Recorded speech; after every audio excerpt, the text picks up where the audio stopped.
On the other side of the debate, Senator Chris Murphy of Connecticut is one of the Democrats who voted against the deal. I spoke to him earlier today. Senator Murphy, welcome back to the NewsHour. Thanks for joining us. Thanks for having me. So as you just heard there, Senator Kaine laid out his reasons for supporting the deal. He says it ends the pain that Americans are feeling. It gets a path to a health care vote. And he says previously there was no evidence Republicans would even talk about a health care vote without the government back open. Is he wrong?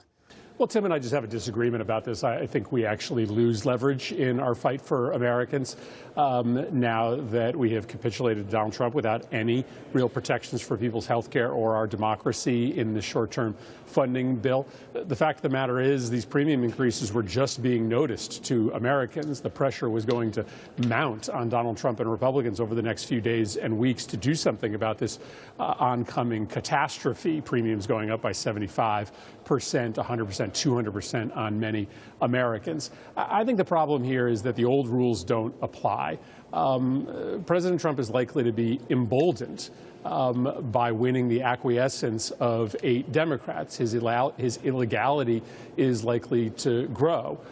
We were split on this vote last night, as we will be again later today or later this week when we vote, but we're going to have to find a way to come together because we're going to have even tougher, more important fights ahead of us on health care, on the president's unconstitutionality, on his illegal war-making overseas, and I'm sure Senator Kaine and I will be back on the same page fairly soon. The deal does extend SNAP funding, WIC funding. It prohibits the mass firings of federal workers over the next few months. Is it fair to say the Democrats did get some of what you wanted in this?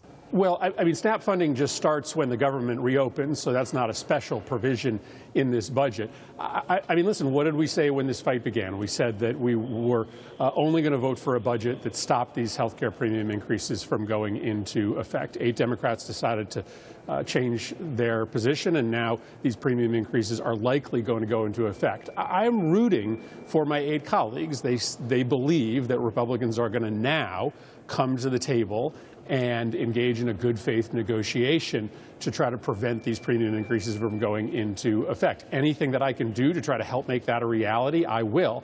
We just had a disagreement. I just don't really believe Republicans when they say that they are going to sit down at the table. I think that they were just using any excuse to try to get a handful of Democrats to vote to reopen the government. But again, I'm rooting for this to be true, and I'll do whatever I can to get that agreement. But it sounds like you don't trust Senate Majority Leader John Thune to hold up his side of the bargain.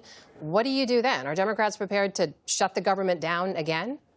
Well, that's a question for my colleagues who are voting now to reopen the government. I mean, listen, I just don't believe that our party has an obligation to vote for an immoral, corrupt budget. This budget, in my view, especially if it becomes a long-term budget, remember, we just voted to reopen for 2 months. If this budget becomes permanent and there's no relief for health care consumers, and it funds Donald Trump's illegality, it literally funds the Department of Justice's work to try to lock up Democratic United States senators, that would be an abdication of our constitutional responsibility.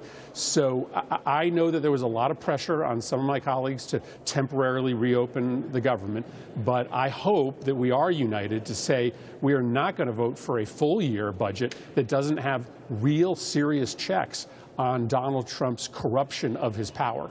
Democrats did draw the line at the health care subsidies being extended. Why wasn't Leader Schumer able to hold Democrats together on this? Well, listen, I think we have a lot of work to do. This is not an acceptable way for our caucus to operate. Just a handful of 8 or 9 or 10 Democrats crossing over regularly with Republicans. We've got to show some solidarity if we are going to save this republic. When we are divided like this, it accrues to the benefit of someone like Donald Trump, who is trying to destroy our democracy. So I know that Senator Schumer has a hard job, but this can't happen again. We have got to find a way to stay united. We aren't this weak, and that doesn't help anybody except for President Trump. Are you worried it could happen again? Do you have confidence in Leader Schumer? Well, I certainly do worry that it is going to happen again. And I think we have to have a hard conversation inside the entire caucus to come to some conclusion on how to make sure we stay united. You know, people came out last Tuesday and said loud and clear, we want Democrats to stand and fight. We know the shutdown is hard, but we don't want you to sign on to a budget that doesn't protect our health care. So I think especially when we get these mandates from the public, we've got to listen, and we've got to try to stay together inside the caucus. To be clear, is that a conversation among Democrats that could include a change in leadership? Well, I think right now that conversation just has to happen behind closed doors amongst the 47 of us. I think we can come to a conclusion. My hope is that we can come to a conclusion that keeps us together the next time we hit a really important moment like this. That is Democratic Senator Chris Murphy joining us tonight. Senator Murphy, thank you. It's always good to see you. Appreciate your time. Thank you.